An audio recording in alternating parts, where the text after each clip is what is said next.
इस वीडियो में number system chapter को एक्सप्लेन करने वाला हूं, जो एसएससी के एग्जाम में या फिर रेलवे, बैंकिंग या फिर कोई और गवर्नमेंट एग्जाम में बार बार पूछा जाता है, जो कि चैप्टर 1 है, यानी कि नंबर सिस्टम यानी कि संख्या पद्धति। देखिए नंबर सिस्टम क्या है। नंबर सिस्टम का मतलब होता है संख्या पद्धति। संख्या पद्धति, इसका हिंदी यही होता है, संख्या पद्धति। संख्या पद्धति। अब देखिए नंबर सिस्टम के दो प्रकार होते हैं। क्या? नंबर सिस्टम के दो प्रकार होते हैं। पहला रियल नंबर, पहला रियल नंबर, दूसरा इमेजिनरी नंबर, दूसरा इमेजिनरी नंबर। इमेजिनरी नंबर यानी कि रियल नंबर कहने का मतलब है कि वास्तविक संख्या। रियल नंबर कहने का मतलब है कि वास्तविक संख्या, वास्तविक संख्या। और इमेजिनरी नंबर कहने का मतलब है काल्पनिक संख्या, काल्पनिक संख्या, काल्पनिक संख्या। इमेजिनरी नंबर कहने का मतलब है एक काल्पनिक संख्या। तो कहने का मतलब है कि नंबर सिस्टम जो है वो दो प्रकार होते हैं, पहला रियल नंबर, दूसरा इमेजिनरी नंबर। लेकिन इस चैप्टर में इमेजिनरी नंबर का कोई रोल प्ले नहीं होता है। क्या? इस चैप्टर में इमेजिनरी नंबर का कोई रोल प्ले नहीं होता है, बस रियल नंबर पर आपको जो है कि सारा काम रियल नंबर पर होता है। यानी कि वास्तविक संख्या के कितने प्रकार है, वास्तविक संख्या के प्रकार कौन कौन है, classification of the real number के वास्तविक संख्या के प्रकार पर सारे खेल हैं। तो देखिए रियल नंबर के अंदर कौन कौन सी संख्या आते हैं, कौन कौन सी संख्या के प्रकार हैं, चलिए आपको बताते हैं। देखिए पहला है प्राकृतिक संख्या। पहला प्राकृतिक संख्या, पहला है प्राकृतिक संख्या। अब देखिए प्राकृतिक संख्या क्या है, प्राकृतिक संख्या किसे कहते हैं? तो देखिए गिनती की संख्या को प्राकृतिक संख्या कहते हैं। क्या? गिनती की संख्या को,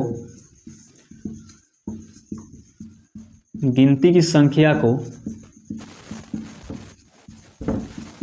प्राकृतिक संख्या कहते हैं। गिनती की संख्या को प्राकृतिक संख्या कहते हैं। एग्जाम्पल में देखिए, जैसे गिनती की संख्या कौन कौन है? तो गिनती की संख्या है आपका 1, 2, 3, 4, 5, इनफाइनाइट तक जाएगा, इनफाइनाइट तक जाएगा। अब देखिएगा दूसरा प्रकार कौन है रियल नंबर का। रियल नंबर का दूसरा प्रकार है वो है आपका पूर्ण संख्या।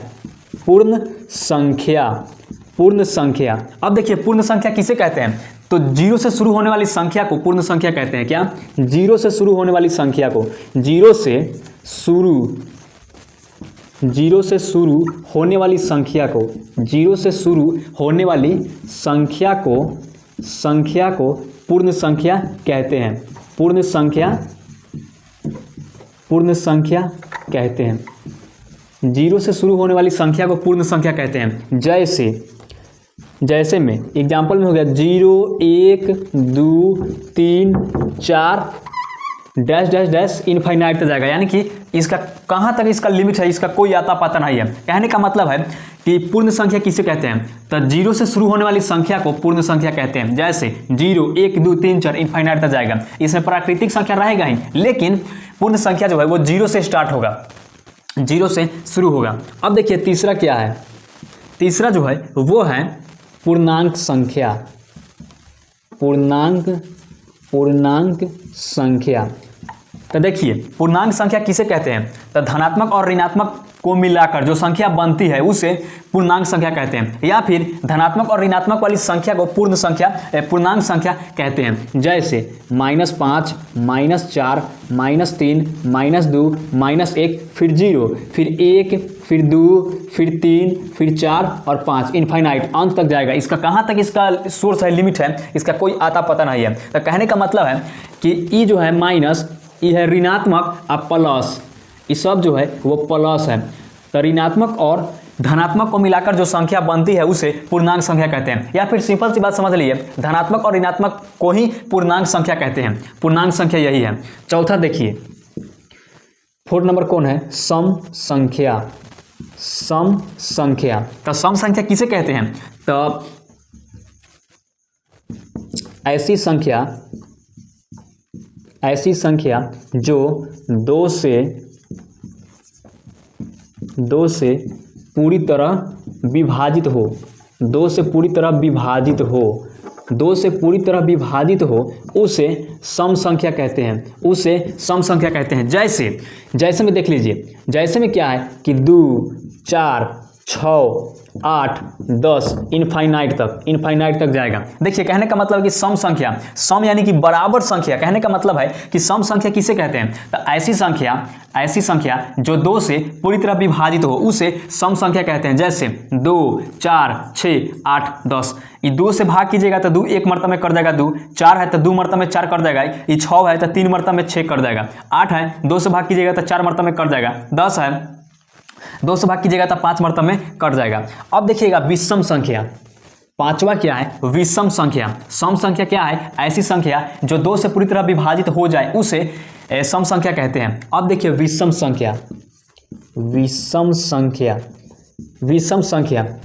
देखिए विषम संख्या जो है वो जस्ट इसके अपोजिट है। ऐसी संख्या जो 2 से विभाजित नहीं हो, 2 से विभाजित नहीं हो उसे विषम संख्या कहते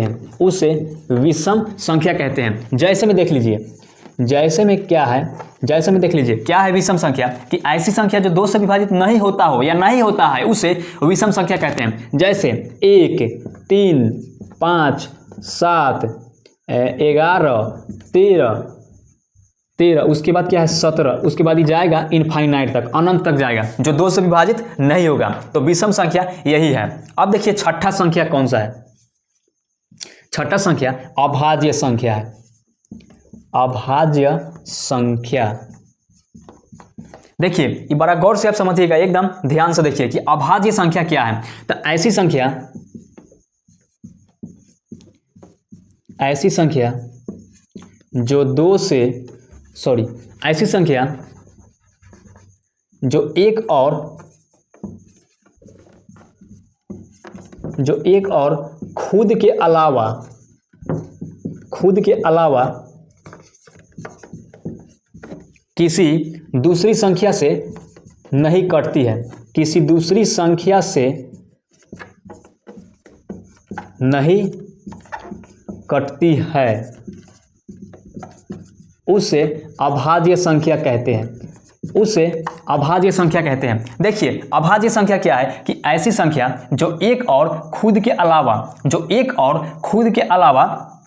किसी दूसरी संख्या से नहीं कटती है उसे अभाज्य संख्या कहते हैं। जैसे देख लीजिए, जैसे में 1 3 5 7 11 13 इनफाइनाइट तक, कहने का मतलब है कि एक को एक के बारे में आप काटिएगा, 3 है तो 3 सिर्फ 1 से कटेगा, आना तो सिर्फ 3 से कटेगा। तो आपको डिफिनेशन आपको क्या बताए थे, परिभाषा, कि ऐसी संख्या जो एक और खुद के अलावा किसी दूसरी संख्या से नहीं कटती है उसे अभाज्य संख्या कहते हैं। 7 है तो 7 एक मर्तबा में कटेगा और नहीं तो 7 से कटेगा, बस 2 है। 11 को सिर्फ एक मर्तबा में काटिएगा, 1 से काटिएगा ना तो 11 से काटिएगा, 13 1 से काटिएगा ना तो 13 से काटिएगा, और ये अनंत तक जाएगा। तो इसी संख्या को अभाज्य संख्या कहते हैं। तो हम उम्मीद करते हैं कि नंबर सिस्टम के 2 प्रकार होते हैं, रियल नंबर, इमेजिनरी नंबर, लेकिन सारा का सारा जो खेल है वो आपके रियल नंबर पर आधारित है, यानी कि वास्तविक संख्या के प्रकार पर आधारित है पूरा टोटल मैथ। और इमेजिनरी नंबर काल्पनिक संख्या, यानी कि इमेजिनरी नंबर कहने का मतलब एक काल्पनिक संख्या जिसे हम इमेजिन कर सकते हैं। जैसे मान लीजिए कि √7 √11 √a, तो इस सब का कोई वास्तविक अर्थ है नहीं, तो इसी को इमेजिनरी नंबर बोला जाता है, यानी कि काल्पनिक संख्या जिसका कोई वास्तविक रूप ना हो, जिसका कोई काटने छाटने पर कुछ मतलब कि हल ही ना हो, प्राप्त ही ना हो, तो उसे इमेजिनरी नंबर कहते हैं। तो इसके बारे में हमको नहीं पढ़ना है, पूरा टोटल चैप्टर जो है वो रियल नंबर पर आधारित है। तो हम उम्मीद करते हैं कि 6 ऐसे संख्या है जो आपको समझ में आ गया होगा। अभी और संख्या के प्रकार है, अभी और वास्तविक संख्या के प्रकार है जो आपको जानना बहुत जरूरी है। तो चलिए वीडियो को पॉज करिए और इन सभी संख्या को आप बारी बारी एकदम एक लाइन से नोट करते रहिए। चलिए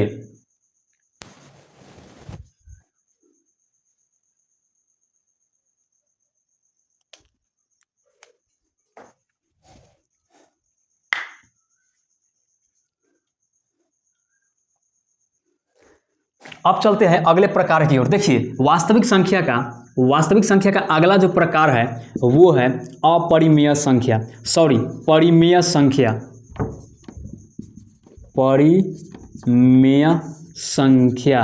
परिमेय परिमेय संख्या, और ये जो संख्या है वो वास्तविक संख्या का ही प्रकार है।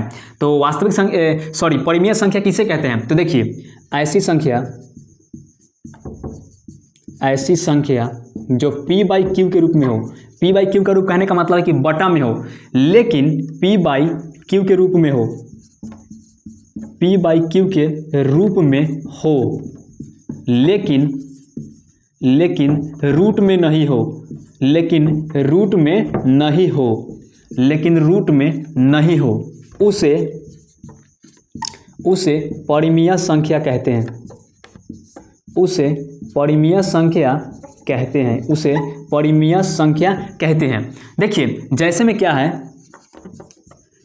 क्या है कि ऐसी संख्या जो p बाई क्यू के रूप में हो लेकिन रूट में नहीं हो, उसे परिमेय संख्या कहते हैं। जैसे 2/3, 4/8, 1/9, 1/9, 10/20, ये सब जो है वो आपके परिमेय संख्या है। या फिर ऐसे कह लीजिए कि ऐसी संख्या जो p बाई क्यू के रूप में हो लेकिन q बराबर 0 नहीं हो, उसे परिमेय संख्या कहते हैं। जैसे 2/3, 4/8, 1/9, 10/20, ये सब जो है वो आपके बटे में है, p बाई क्यू के रूप में है, तो इसलिए इन सभी संख्या को परिमेय संख्या कहते हैं। अब देखिए, अगला संख्या कौन सा है जो वास्तविक संख्या के प्रकार है? देखिए, अगला है अपरिमेय संख्या। देखिए, इसका डिफिनेशन क्या है, परिभाषा, कि ऐसी संख्या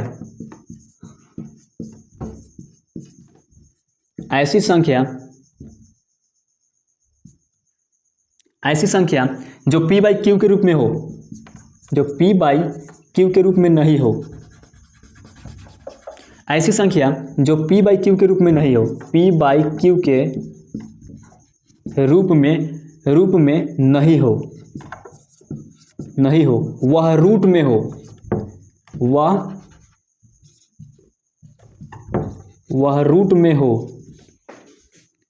में हो और उसका कोई वास्तविक अर्थ नहीं निकलता हो,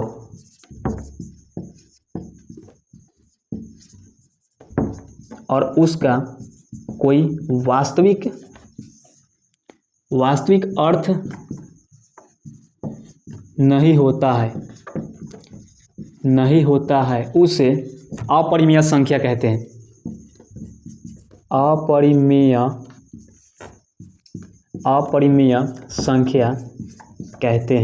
अपरिमेय संख्या कहते हैं। जैसे में देख लीजिए, √3, √7, √11, √17, √19, ये सब जो है वो आपके रूट में है, लेकिन इसका कोई वास्तविक अर्थ निकलता है? नहीं निकलता है। √3 जो है उसका कोई रूट होता है? नहीं होता है। √7 का कोई अर्थ नहीं होता है, इसका कोई तोड़ने पर कुछ आता नहीं है। √11 इसका कोई स्क्वायर होता नहीं है। √17, √19, ये सब जो है वो आपके अपरिमेय संख्या है। क्या? अपरिमेय संख्या है। तो यही है नंबर सिस्टम के रियल नंबर के प्रकार, जो आपके लिए सबसे ज़्यादा इंपॉर्टेंट है, और बार बार इन सभी संख्या से मिलाकर जो आपको जो है कि क्वेश्चन तैयार किए जाते हैं। तो हम उम्मीद करते हैं कि नंबर सिस्टम और नंबर सिस्टम के प्रकार को आप अच्छे तरीके से समझ गए होंगे। इस वीडियो में इतना ही। हम फिर अगली वीडियो में बात करेंगे नंबर सिस्टम से रिलेटेड क्वेश्चन, नंबर सिस्टम के थ्योरी, नंबर सिस्टम के कंसेप्ट, और बेसिक कंसेप्ट से लेकर एडवांस तक आपको हम बताएंगे। चलिए, बस वीडियो में इतना ही। और इन सभी संख्या को आप अच्छे से कॉपी में नोट करके याद कर लीजिएगा, क्योंकि कंपटीशन के एग्जाम में इन्हीं चैप्टर 1 से जो है कि बार बार क्वेश्चन तैयार किया जाता है। देखिए, क्वेश्चन कैसा पूछेगा। देखिए, कहने का मतलब है कि परिमेय और अपरिमेय संख्या को क्या कहते हैं? परिमेय और अपरिमेय संख्या को क्या कहते हैं? तो वास्तविक संख्या। या फिर वास्तविक संख्या किसे कहते हैं? तो परिमेय और अपरिमेय संख्या को वास्तविक संख्या कहते हैं। दूसरा तरीका से ये भी पूछेगा कि सभी परिमेय और सभी अपरिमेय कौन सी संख्या है? तो ये है वास्तविक संख्या। क्या? वास्तविक संख्या। वास्तविक संख्या के अंदर ही आपके जो है कि प्राकृतिक संख्या, पूर्ण संख्या, पूर्णांक संख्या, परिमेय संख्या, अपरिमेय संख्या और धनात्मक या ऋणात्मक पूर्णांक संख्या जो है कि पढ़ना पड़ता है, सब वास्तविक संख्या के अंदर। तो एग्जाम में ऐसा भी आपको घुमा फिरा कर पूछेगा कि सभी वास्तविक संख्या एक अपरिमेय संख्या है या परिमेय संख्या है? तो ये गलत है। सभी परिमेय, सभी अपरिमेय एक वास्तविक संख्या है, क्योंकि ये सब जो है वास्तविक संख्या के अंदर ही आता है। सभी परिमेय और अपरिमेय और प्राकृतिक संख्या वास्तविक संख्या है, लेकिन सभी वास्तविक संख्या परिमेय संख्या नहीं है। तो तो हम उम्मीद करते हैं कि नंबर सिस्टम को आप अच्छे से समझ गए होंगे, थ्योरी को और क्लासिफिकेशन ऑफ नंबर को, यानी कि संख्याओं के वर्गीकरण को, यानी कि संख्याओं के प्रकार को आपको अच्छी तरह से दिमाग में बैठ गया होगा, आपको अच्छी तरह से समझ गए होंगे। चलिए बस वीडियो में इतना ही। अगली वीडियो में हम बात करेंगे नंबर सिस्टम से रिलेटेड क्वेश्चन, इकाई अंक को निकालना और विभाज्यता के नियम को आपको बताएंगे। चलिए वीडियो में बस इतना ही, तब तक के लिए जय हिंद, वंदे मातरम, ख्याल रखिएगा।